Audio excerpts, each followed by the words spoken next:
이 시간 함께 말씀 보도록 하겠습니다. 함께 읽을 말씀은 고린도전서 2장 10절부터 12절까지 말씀입니다. 제가 가진 성경은 신약 성경 264페이지에 있습니다. 세 절이기 때문에 합독해서 천천히 읽도록 하겠습니다. 시작. 오직 하나님이 성령으로 이것을 우리에게 보이셨으니 성령은 모든 것 곧 하나님의 깊은 것까지도 통찰하시느니라. 사람의 일을 사람의 속에 있는 영 외에 누가 알리요? 이와 같이 하나님의 일도 하나님의 영 외에는 아무도 알지 못하느니라. 우리가 세상의 영을 받지 아니하고 오직 하나님으로부터 온 영을 받았으니 이는 우리로 하여금 하나님께서 우리에게 은혜로 주신 것들을 알게 하려 하심이니라. 아멘. 미국의 D.L. 무디라고 하는 기독교의 큰 부흥을 이끈 한 목사님이 계셨습니다. D.L. 무디만큼 이 전 세계적인 기독교 역사상 아주 괄목할 만한 성장을 이룬 목사님이 없었습니다. 비록 이 D.L. 무디는 초등학교밖에 나오지 않았지만 복음적이고 또 영감 있는 열정적인 설교로 수많은 영혼들을 일깨웠고 주님께로 인도했습니다. 그의 집회가 있을 때마다 은혜를 받으려고 모여든 인파가 항상 인산인해를 이루었다고 합니다. 그래서 하루는 한 지역에서 여지없이 또 D.L. 무디 목사님을 모셔서 큰 부흥 집회를 준비하고 있었습니다. 그런데 그때 갑자기 설교를 시작하기도 전에 한 젊은 목회자가 벌떡 일어서더니 이렇게 소리를 쳤다고 합니다. 왜 강사가 하필 매번 D.L. 무디입니까? 라고 막 소리를 쳤다고 합니다. 부흥회를 시작하기도 전에. D.L. 무디 외에는 도대체 이 지역에는 설교자가 없단 말입니까? 라고 고래고래 소리를 쳤다고 합니다. 그런데 그 얘기를 듣고 있었던 한 연세가 있으신 한 목사님께서 일어나셔서 조용히 웃으면서 이렇게 말씀을 하셨다고 합니다. D.L. 무디만이 결코 성령님을 독점하는 것은 물론 아니겠죠. 하지만 분명한 사실이 하나가 있습니다. 그것은 성령께서 이 시대에 무디를 독점하고 계신다는 것입니다 라는 말을 했다는 것이죠.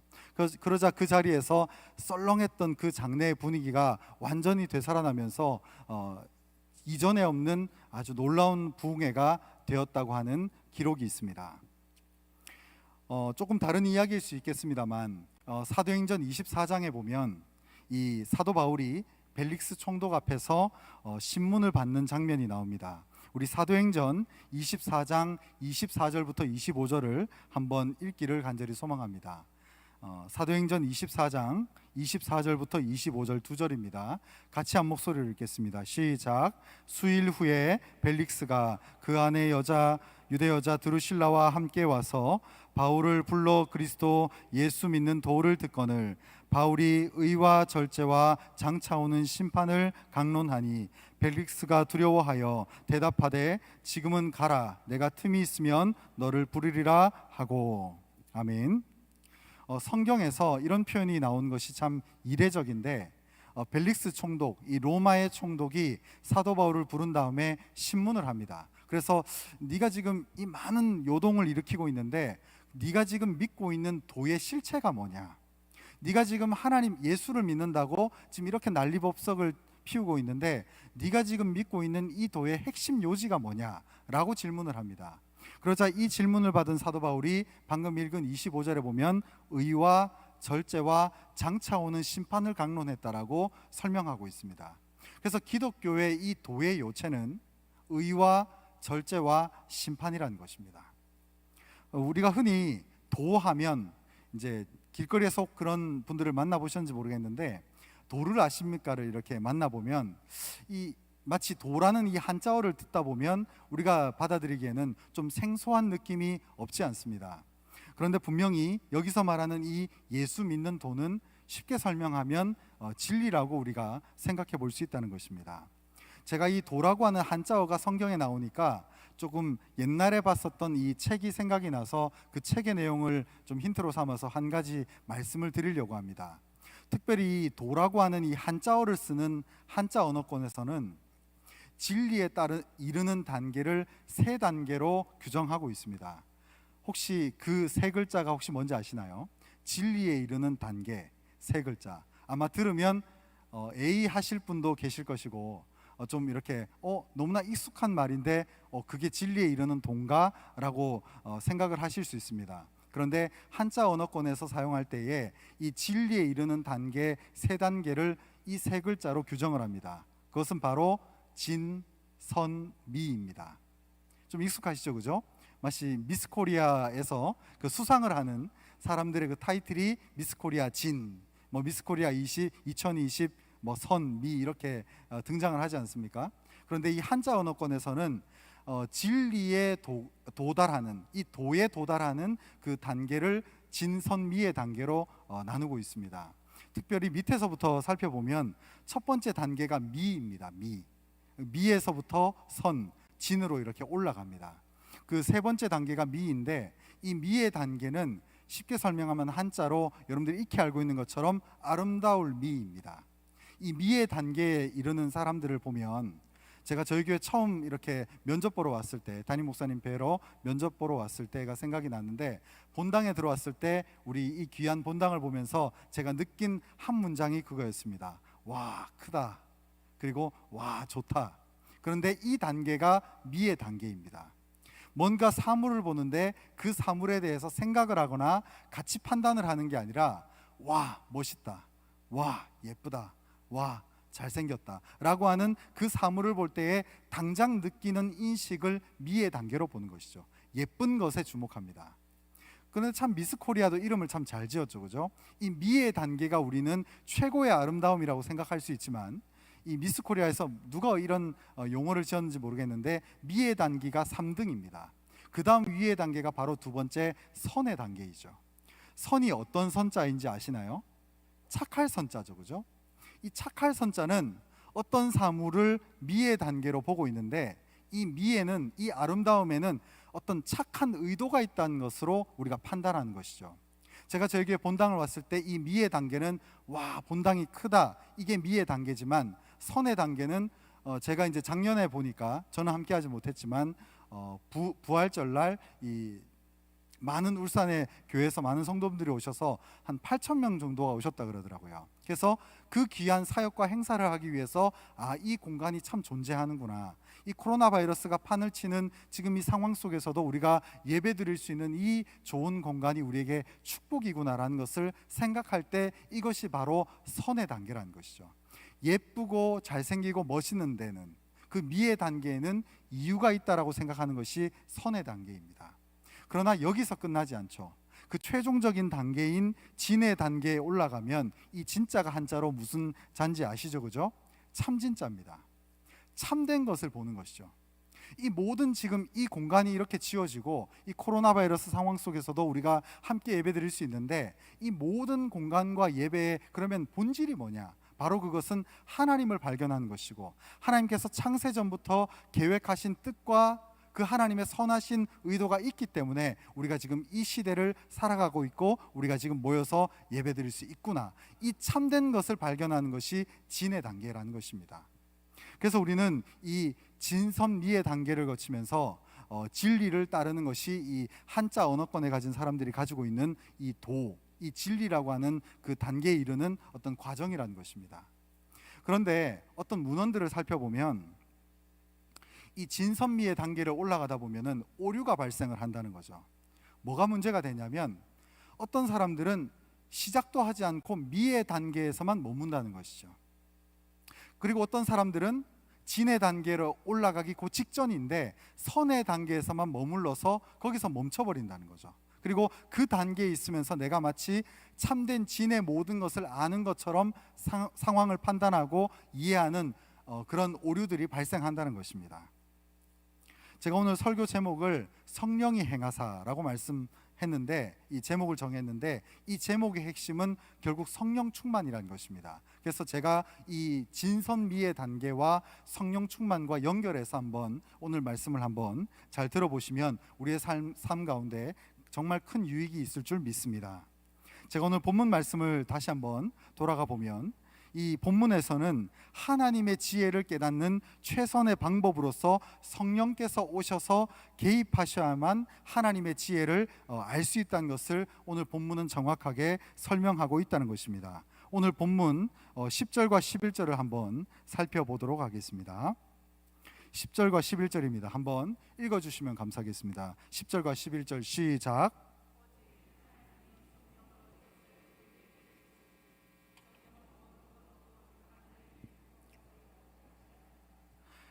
(11절) 사람의 일을 사람의 속에 있는 영 외에 누가 알리요? 이와 같이 하나님의 일도 하나님의 영 외에는 아무도 알지 못하느니라. 아멘. 이 10절과 11절을 보면 우리가 하나님을 아는 지혜, 이 지혜는 성령께서 주셔야만 가능하다는 것을 설명해 주고 있다는 것입니다. 제가 주일학교 다닐 때 정말 이해 안 되는 것 중에 하나가 이 새 친구 초청 집 잔치나 이런 친구 초청 예배를 드리면 항상 그때 목사님들이 하시는 얘기가 강단에서 지금 이 새로운 친구들을 대상으로 해서 말씀을 전하실 때 항상 하시는 얘기가 지금 너희가 여기 앉아 있는 것은 너희 스스로 온 게 아니야. 성령께서 너희를 불러주셨어 하는데 제 친구도 납득이 안 되고 저한테 묻더라고요. 야, 성령이 누군데 성령이 오라고 하신 거야? 저도 글쎄 이렇게 그때 연령대에는 이게 납득이 잘 안 되더라고요. 성령께서 모든 것을 하셨다는데 제가 학교 다닐 때 맛있는 거 사줘서 그 친구가 온 거거든요. 지금 와서 제가 전도에서 5명을 데리고 와서 그때 이제 전도 1등이 축구공이었는데 축구공 받아갔거든요. 제가 열심히 뛰었거든요. 근데 그 목사님은 항상 강단에서 성령께서 하셨다, 너희가 한 게 아니다, 성령께서 창세전부터 예비하셔서 너희가 지금 앉아 있는 거다. 그게 어릴 때는 납득이 잘 안 됐습니다. 그런데 날이 가면 갈수록 말씀을 보면서 묵상을 하고 이 진리의 말씀을 깊은 것을 깨닫기 위해서 성경을 보면 볼수록 성령의 기름 부으심이 없이는 이게 한마디도 할 수가 없더라고요. 예전에 한 그 조용기 목사님이 강단에서 그런 말씀하시더라고요. 기도를 충분하게 하고 올라가지 않았을 때, 그리고 밑에서 성경을 읽는 것이 어떤 본문을 보실 때 한 40번 50번 읽고 올라오신다 그러더라고요. 그런데 그 조용기 목사님이 이 강단에 올라오기 전까지 기도가 충분치 못하거나 이 성경을 충분하게 읽지 않고 올라왔을 때 특징이 있다는 거예요. 그분 표현을 따르면 죄송합니다 목사님이 죄송합니다 그 쥐 뜯어먹는 설교를 한다는 거예요. 늘 항상 이렇게 버벅거리고 실수도 많고 엉뚱한 소리 했다가 다시 돌아오느라 정신이 없고, 근데 이 모든 것이 결국은 하나님의 성령 충만한 기름 부으심이 있어야 그 속에서 오는 은혜가 우리의 삶 가운데 주어진다는 것이죠. 그래서 그 시간들을 충분하게 가지고 가고 우리가 성령 충만함의 은혜를 받아야 하늘로부터 내려오는 그 지혜를 우리가 온전히 사용할 수 있고 깨달을 수 있다는 것입니다. 네. 그래서 오늘 이 본문 말씀을 통해서 알 수 있는 간략한 3가지 정도의 교훈을 먼저 말씀을 드리면, 첫 번째는 신학적인 용어이기도 합니다만, 먼저 우리가 하나님 말씀과 지혜를 알 때에는 성령님의 조명하심이 있어야 된다는 것입니다. 여기 불을 다 꺼놓고 불이 하나도 없으면은 아무리 넓은 공간이지만 잘 보이지가 않습니다. 빛이 단 1%도 들어오지 않으면. 그런데 성령님의 조명하심, 그 하나의 불빛이 딱 비춰질 때 그 빛 주변이 밝아지는 그것을 통해서만 우리가 그곳에 있는 사물과 공간과 구조를 파악할 수 있는 것처럼 성령님의 조명하심이 있어야 우리가 성경을 읽을 수 있고, 그 성령님의 조명하심이 있어야 전도의 그 도가 나갈 수 있고, 성령님의 조명하심이 있어야 우리가 성령 충만할 수 있다는 것입니다. 우리의 능력으로 성령이 충만함을 얻을 수가 있는 것이 아니라 온전히 하늘로부터 내려오는 그 선물만이 하나님을 아는 지식으로 우리를 이동해 주신다는 것이죠. 거기에 축복이 있고 거기에 은혜가 있으며 거기에 하나님의 놀라운 선물이 있다는 것입니다. 제가 앞에서 진선미 얘기를 좀 했었는데요, 이 성령 충만을 제가 이렇게 나름대로 3단계로 좀 규정을 해봤습니다. 첫 번째, 이 성령 충만을 제가 저 나름대로 3단계로 좀 규정을 해봤는데, 제가 곰곰이 보다 보니까 물이 이렇게 들어오더라고요. 이 물에서는 저 나름대로 3단계로 한번 나눠봤는데, 첫 번째 단계가 수돗물의 단계입니다. 미의 단계죠. 이 수돗물의 특징이 있죠. 그것은 세수를 할 수는 있습니다. 손발은 씻을 수 있고 샤워는 할 수 있지만 이 수돗물은 생수, 우리의 갈증을 채워주는 생수는 되지 못합니다. 그렇죠. 이 수돗물의 특징이 바로 거기에 있습니다. 그래서 그저 물이 쓰고 있는 그 물의 용도만 충분히 사용할 수 있게 되는 것이고, 이 마실 수 있는 단계로는 들어가지 못하는 것이죠. 그런데 그 위에 선의 단계에 들어갈 수 있는 것이 바로 끓는 물의 단계입니다. 이제 수돗물에서 생수가 되기 위해서 물을 끓이는 것이죠. 높은 온도가 가열이 되는 것입니다. 그런데 이 끓는 물의 특징은 이제 생수가 되기 위해서 나름대로 높은 온도를 가열해서 끓고 있기는 한데 아직 생수의 단계가 되지는 못했다는 것이죠. 근데 우리가 여기서 생각해 볼 수 있는 게, 많은 분들이 간혹 성령 충만을 뜨거움으로만 해석하는 경우가 있습니다. 특히 우리 주일학교 아이들이나 중고등부 때, 특히 저도 학생회 때 그런 걸 많이 느꼈는데, 중학교 때 대부분의 아이들이 이제 좀 사춘기를 경험하면서 마음에 낙심도 좀 오고 고민도 막 늘어나면서 기도를 뜨겁게 할 때가 있습니다. 이제 여름 수련회나 겨울 수련회가 그냥 울기 위한 수련회가 되는 거죠. 그러니까 처음에는 이제 와서 울기 시작하고 막 이제 죄도 생각이 나고 그동안 나쁜 짓 했던 것들, 어떤 존재론적인 어떤 회의를 하기 시작하면서 그게 무슨 뜻인지도 모른 채 막 걱정하고 죄인이란 걸 토설하기 시작하고 막 역사가 일어납니다. 근데 문제에 딱 봉착해요. 그 문제가 뭐냐면 다음 수련회입니다. 그 전 수련회 때 너무 많이 운 거예요. 그래서 그 다음 수련회 때 더 많이 울지 못하고 더 많이 목이 쉬지 않으면 어떻게 되죠? 나 은혜 덜 받았다. 그게 전형적인 특징입니다. 저도 어릴 때 그랬고요. 그래서 더 뜨거워야 되고 더 타올라야 되고 더 끓어야 됐습니다. 그런데 그것이 성령 충만의 최고일까? 그것은 아니었습니다. 바로 그것은 결국 진의 단계인 생수의 단계로 들어서야 한다는 것이죠. 여러분, 생수의 단계에 들어서면 이제 수돗물의 단계에서 본질이 바뀌었습니다. 수돗물에서 생수가 돼버렸어요. 이제 생수의 단계가 되면 이 끓는 점 100도가 넘어서게 되면서 본질이 바뀌어버렸습니다. 본 어게인, 거듭이 난 거죠. 이 거듭나기 시작하면 어떻게 되죠? 내가 만나는 모든 사람들을 만날 때에 생명의 강수가 되는 것이죠. 축복의 통로가 되는 것입니다. 죽어있는 사람들이 소생하는 것을 보게 되고 영적으로 무너진 사람들이 살아나는 것을 목도하게 되는 것이죠. 참 성령 충만한 사람이 생수의 사람이 될 수 있다는 것이죠. 에스겔서 말씀에 실질적으로 존재하진 않은 그 에스겔 선지자가 영적인 환상 가운데 본 그 성전 동편에 있는 문에서 나온 그 생수의 강이 모든 닿는 모든 나무와 모든 자연 만물에 닿을 때 모든 생명을 소생시켰던 것처럼 이 성령 충만의 참 단계는 생수의 단계에 들어서는 것입니다. 이 생수는 단순히 손발을 씻는 것뿐만 아니라 사람들의 목마름을 해결해 줍니다. 이 생수의 단계에서는 정말 죽어가는 사람의 생명을 살릴 수 있는 생수가 되는 그 놀라운 변화가 일어난 것을 성령 충만이라고 볼 수 있는 것이죠. 그런데 제가 앞에서 말씀드린 것처럼 문제가 있습니다. 그것은 바로 이 참된 생수의 단계에 도달하지 못하고 우리가 흔히들 성령 충만을 끓는 물의 단계에 있을 때 그걸 성령 충만이라고 보는 것이죠. 막 열정이 막 과다하게 올라오고 막 뜨거워지는 것입니다. 그런데 제가 이렇게 보니까 이 끓는 물의 단계에 들어간 분들일수록 공통적인 특징이 있습니다. 그것은 교만해진다는 것이죠. 이 교만이 참 위험합니다. 이제 사람으로서 내가 어떤 죄인의 단계에서 이제 토설하기 시작하고 은혜를 받기 시작하면서 변화가 일어나면서 하나님의 은혜를 이제 조금 맛본 거예요. 조금 맛봤습니다. 그런데 마치 이 처음 이런 것들을 처음 경험하고 처음 성령의 은혜를 경험하고 울고 불고 난리가 나기 때문에 그게 너무 신비로운 거예요. 아까 제가 한자 언어권도 말씀드렸지만 이 한자 언어권에서도 좀 비슷한 불교 용어가 황홀경에 들어간다는 것입니다. 황홀경에 들어갈 때 가장 위험하다는 것이죠. 왜냐하면 자기는 한낱 인간인데 자기는 조금만 한 끼라도 배고프면 음식을 먹지 못하면 배고프고 조금만 몇 킬로 걸으면 주저앉고 더위를 타고 추워하고 또는 세월이 갈 때마다 이 늙어가는 것이 인생의 본질적인 존재인데 마치 자기 자신이 득도를 조금 했을 때 도를 좀 깨달았을 때에 마치 득도한 사람인 것처럼 모든 자기를 제외한 모든 타자들을 무시하고 격화시켜 버린다는 것이죠. 이것이 가장 위험한 독단이라고 말하고 있습니다. 성령 충만도 저는 마찬가지라고 생각합니다. 저도 처음에 주님을 인격적으로 만났을 때 그때 첫날 보통 옛날에는 2박 3일 혹은 3박 4일 수련회를 했지 않습니까? 그때 할 때 첫날 밤에 너무 은혜를 받아버린 거죠.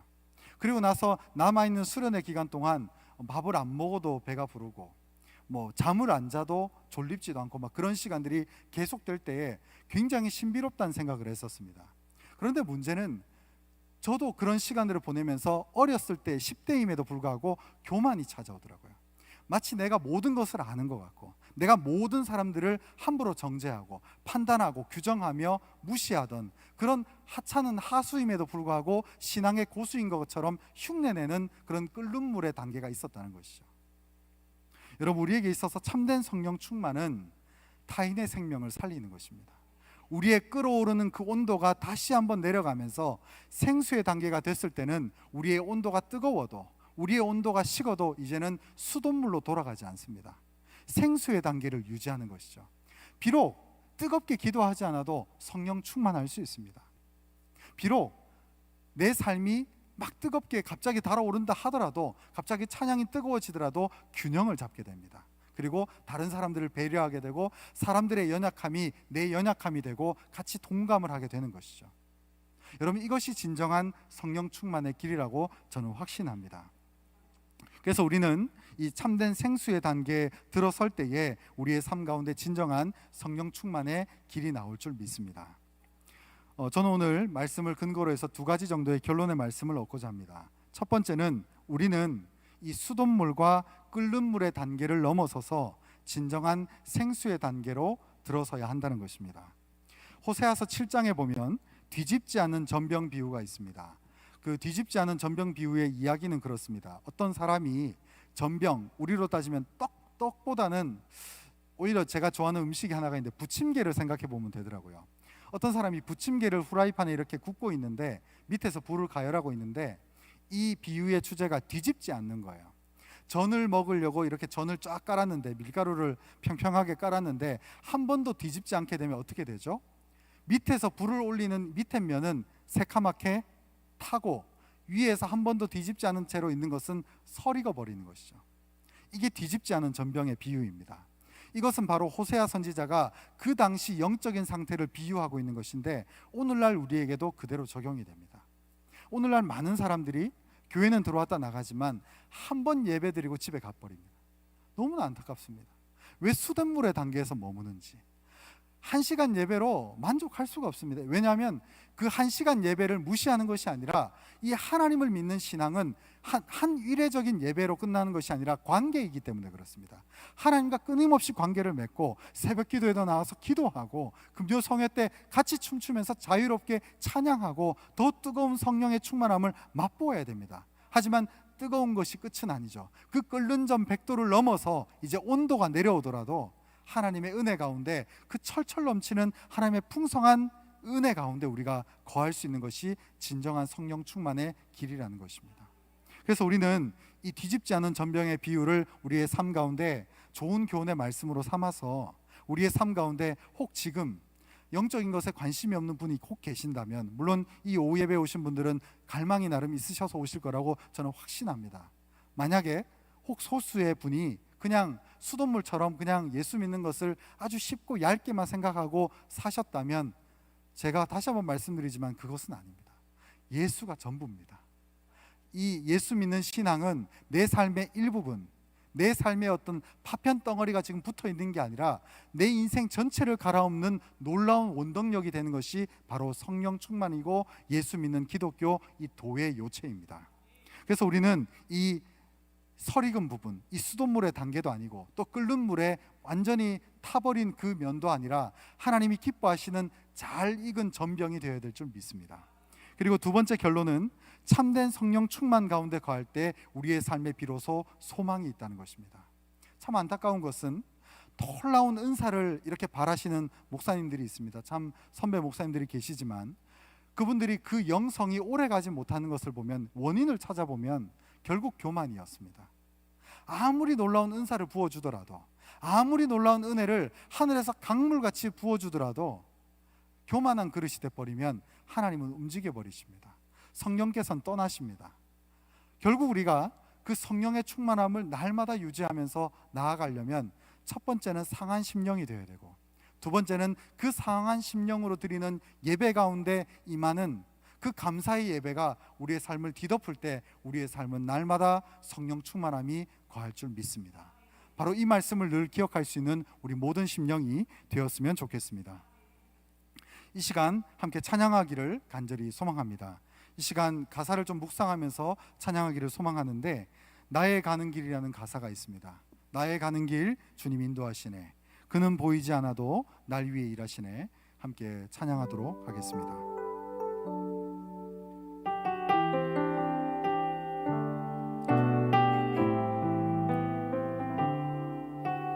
나의 가는 길, 나의 가는 길 주님 인도하시네, 그는 보이지 않아도 날 위해 일하시네. 주 나의 인도자 항상 함께 하시네. 사랑과 힘 내주시며 인도하시네. 나의 가는 길 한 번 더. 나의 가는 길 주님 인도하시네, 그는 보이지 않아도 날 위해 일하시네. 주 나의 인도자 항상 함께 하시네. 사랑과 힘 주시며 인도하시네. 인도하시네.